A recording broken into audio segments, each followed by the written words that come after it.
আসসালামু আলাইকুম। আমি আছি এখন ময়মনসিংহে, একদম ব্রহ্মপুত্র নদের পাশে।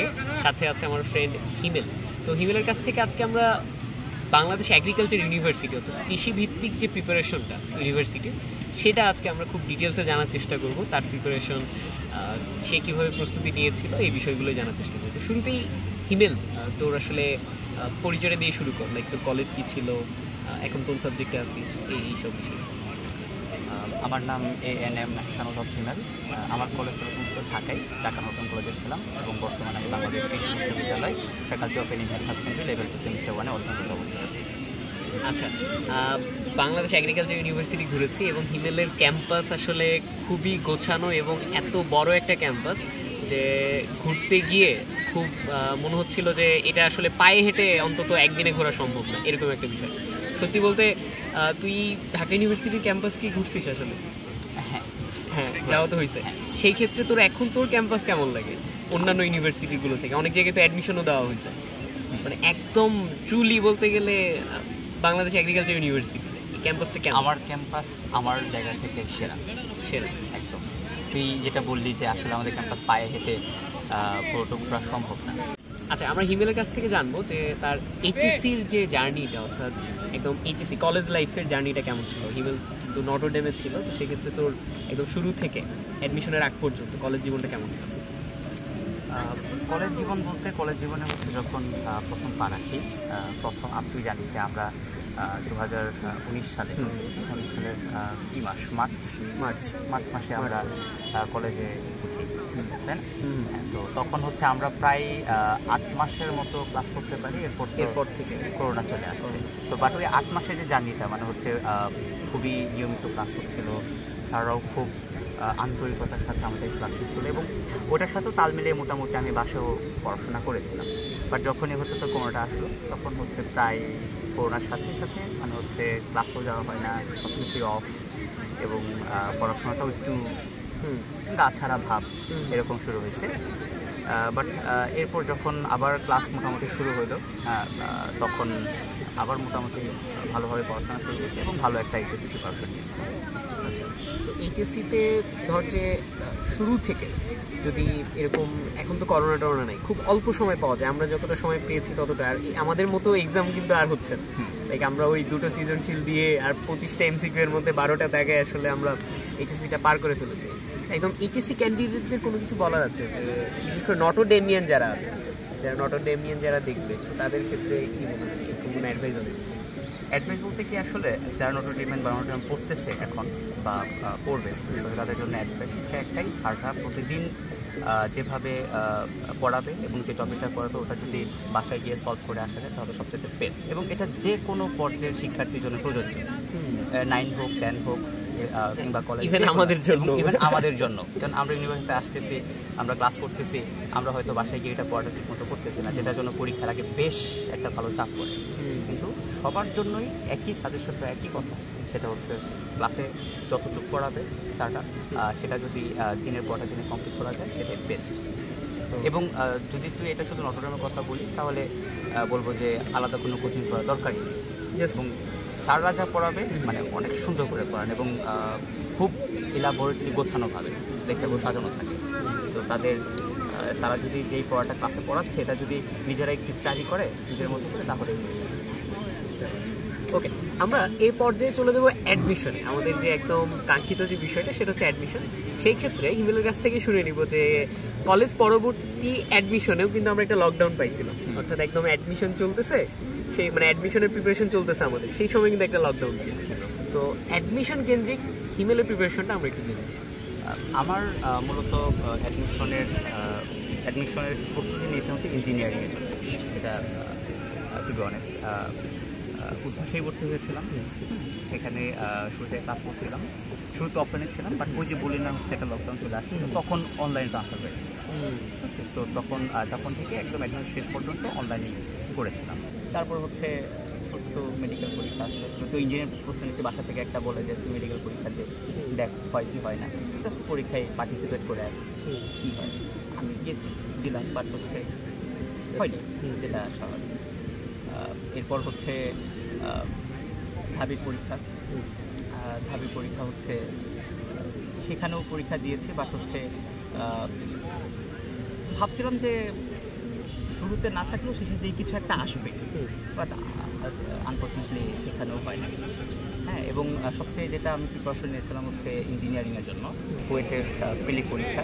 তো প্রিলি পরীক্ষা দিতে গেলাম, এবং প্রিলি এখানেও সেম অবস্থা যে মোটামুটি 60-65% মার্ক পাবো এরকম আশা করছিলাম, বাট হয়ে যাবে এরকম আশা, বাট সেখানেও প্রিলিতেই আউট হয়ে যায়।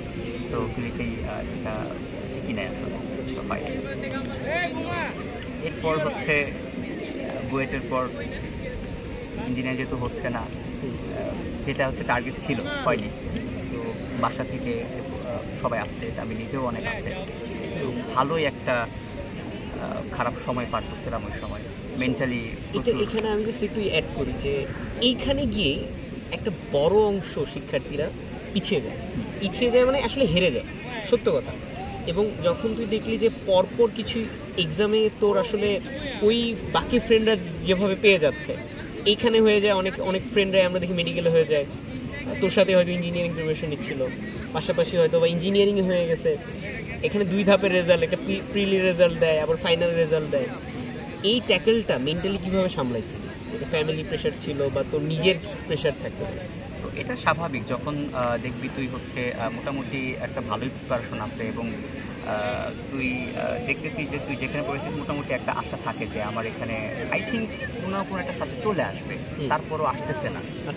তখন নিজের মেন্টালের উপর খুব একটা বড় প্রেশার পড়বে, পাশাপাশি পরিবারও এটা নিয়ে একটু উদ্বেগ থাকবে যে কেন হচ্ছে না, তাহলে কেউ কি এইচএসসির সময় ভালো করে পড়াশোনা করে নাই, বা অ্যাডমিশনটা যে মানে ভালোভাবে প্রস্তুতি নিয়ে পরীক্ষা দিচ্ছে না, এরকম একটা প্রশ্ন অ্যারাইজ হয়ে যায় আসলে। বাট তারপরও পরিবার হচ্ছে যথেষ্ট আমাকে সাপোর্ট করছিল যে এখানে হয় না তো কী হয়েছে, তুমি আপকামিং যে পরীক্ষাগুলো আছে ভার্সিটি তুমি সেখানে পরীক্ষা দাও। এবং এইটাই হচ্ছে মূল কথা। আমি এইটুকু জানি যে হয়তো বা এখানে যারা দেখছেন অনেকেই গার্জিয়ান হয়তো দেখছেন না কেউ, স্টুডেন্টরাই। সো গার্জিয়ানদের এই মোটিভটা না খুব দরকার, বিশেষ করে স্টুডেন্টদের সাথে বা তাদের ছেলে মেয়েদের সাথে। এই পাওয়াটা আসলে সে কোথাও পায় না, তার ফ্রেন্ডের কাছে গিয়ে পায় না, তার ওই কোনো ভালো বন্ধুর কাছে গিয়ে পায় না, একমাত্র ওই 2টা মানুষের কাছেই পায়। সেটা সে যদি তার বাবা মার কাছ থেকে এই পাওয়ারটুকু পায় যে কোনো সমস্যা নেই, তুমি সামনে ট্রাই করো। আসলে ওই মোমেন্টটা আসলে খুবই কি বলবো, মানে বলা যায় না, বলার মতো না আসলে, যে একটা শিক্ষার্থীর জন্য খুবই মেন্টাল প্রেশারের ভিতর দিয়ে যায় সে নিজেকে না দোষারোপ করতে থাকে, মানে আমার কেন হচ্ছে না আসলে। তো তখনই আসলে পরিবারের কাছ থেকে ওই সাপোর্টটা পাওয়া লাগে, এবং এটা খুব ক্রুশাল যে বাবা মা আমাকে বা আমার ফ্যামিলি আমাকে সাপোর্ট করতেছে, বা সাপোর্ট বলতে গেলে আমাকে হচ্ছে ভরসা দিচ্ছে যে আমাকে মেন্টালি স্যাটিসফাইড করার চেষ্টা করতেছে, তোমার সামনে আরও পরীক্ষা আছে, তুমি দাও, তুমি নিজের মতো করে প্রস্তুতি নাও। এটা খুবই খুবই ইম্পর্টেন্ট। তো যারা এই ভিডিওটা দেখবেন তাদেরকে বলবো, এগুলো যদি অভিভাবক থেকে থাকেন, যে এটা খুবই স্বাভাবিক অ্যাডমিশন টাইমে যে পরীক্ষা দিচ্ছে হচ্ছে না, খুবই নর্মাল বিষয়। তো আসলে চিন্তার কারণ নাই, আপনার যে সন্তান তাকে আপনি একটু মেন্টালি সাপোর্ট করেন, মেন্টালি খুশি রাখার চেষ্টা করেন, হ্যাপি রাখার চেষ্টা করেন, সে পারবে, অবশ্যই পারবে। ওকে, ইঞ্জিনিয়ারিংয়ের পরের পার্টটা গিয়ে হচ্ছে অ্যাগ্রিতে আসবে, এই হচ্ছে মূল গল্প আমাদের অ্যাগ্রির। তো এখন কি হলো? এখন নিশ্চয়ই সফলতার গল্প। তো বেশ কিছু এক্সামের পরে, হ্যাঁ, যখন হচ্ছে কোথাও হচ্ছিল না, আমার এখনো খেয়াল আছে, রাত তখন হচ্ছে 11টা বা 11:30 বাজতেছে এরকম। আমি আমার রুমে বসে মানে শুয়েছিলাম, মানে আমার ভাল লাগতেছিল না, মানে কান্নাকাটির মতো অবস্থা। তখন আব্বু এবং আম্মু দুজনে আসলো এবং বললো, তুমি কান্না করতেছো কিসের জন্য? তোমার সামনে এগ্রি পরীক্ষা আছে, তো তুমি সেটার জন্য প্রিপারেশন নাও, তোমার সেখানে অবশ্যই আসবে। আমি বলতেছি তুমি জাস্ট পড়ো, আমি তোমার জন্য আমার সবসময় দোয়া আছে, তোমার অবশ্যই তুমি সেখানে পারবা, তুমি জাস্ট একটু ট্রাই করো, দেখো কি হয়, বাকিটা আল্লাহ। গোল্ডেন ওয়ার্ডস। সো এরপর হচ্ছে জাস্ট আমি কোথাও কোনো মানে কৃষি গুচ্ছ পরীক্ষার জন্য কোনো মানে অ্যাডমিশন কোচিং করি নাই, অনলাইনেও কোনো কোচিং করি নাই। জাস্ট হচ্ছে আমি আমার কোথায় ঘাটতিগুলো ছিল সেগুলো ফাইন্ড আউট করছি। আসলে এখন তো আমি যখন ইঞ্জিনিয়ারিং পরীক্ষা থেকে একদম পুরোপুরি বের হয়ে আসছি, তো আমার ওরকম ইঞ্জিনিয়ারিং টাইপ কোনো প্রশ্ন বা ওরকম বেসিক আমার দরকার নাই এখন। তো আমার পুরো প্রস্তুতিটা এরকম ছিল যে আমার কৃষি গুচ্ছ অনুরূপ যেই টপিক এবং তাদের যে প্রশ্নের ধারা সিলেকশন, সেই ওয়াইজ আমি আমাকে প্রস্তুতিগুলো নিই। তো সেটার জন্য আমি হচ্ছে, যেহেতু আমি উদ্ভাসে করছিলাম, তাদের একটা কৃষিগুচ্ছ একটা প্রশ্ন ব্যাংক ছিল। তো প্রথমে আমি ওইটা আর কি কাভার করছি। তো ওইটা কাভার করার মাধ্যমে বুঝতে পারছি না এখানে কী কী টাইপ প্রশ্ন আসতে পারে। এরপর বাজার থেকে যে আরও অন্যান্য যেই কৃষিগুচ্ছের জন্য প্রচলিত যেই প্রশ্ন ব্যাংকগুলো আছে এবং গাইডবইগুলো আছে, সেগুলো আমি লিখছি এবং সেখান থেকে আমার প্রস্তুতিগুলো সম্পন্ন করছি। এবং যেদিন পরীক্ষার ডেট, ওইটা গেছি, পরীক্ষা মোটামুটি ভালোই গেছিল আলহামদুলিল্লাহ, এবং আমি নিজে স্যাটিসফাইড ছিলাম। ইনশাল্লাহ এবার চলে আসবে আশা করি। কৃষিগুচ্ছের এক্সাম কিন্তু দেরিতে হয়, এখনও কিন্তু এক্সামটা হয়নি। এবছর যে আমরা ভিডিওটা বানাচ্ছি, যে 24 সালের এটা জুন মাস চলে আসছে, এখনও কিন্তু এক্সামটা শেষ হয়নি। অথচ এমনি সাধারণ যে জিএসটি এক্সাম সেটা শেষ, অন্যান্য সব ইউনিভার্সিটির এক্সাম কিন্তু শেষ। তো এটা একটা ধৈর্যের খেলা আসলে এখানে। এখন এখানে অবশ্যই এক ধৈর্যের খেলা, এবং পাশাপাশি যেটা হচ্ছে কি, আমাকে বুঝতে হবে যে আমি কীভাবে প্রিপারেশনটা নিতে চাচ্ছি। যেমন আমাদের কৃষিগুচ্ছতে 25-50 হচ্ছে জীববিজ্ঞান, বোটানি এবং জুলজি। কেমিস্ট্রিতে হচ্ছে 20 এবং হচ্ছে 70, আর ম্যাথে হচ্ছে 20, 90 এবং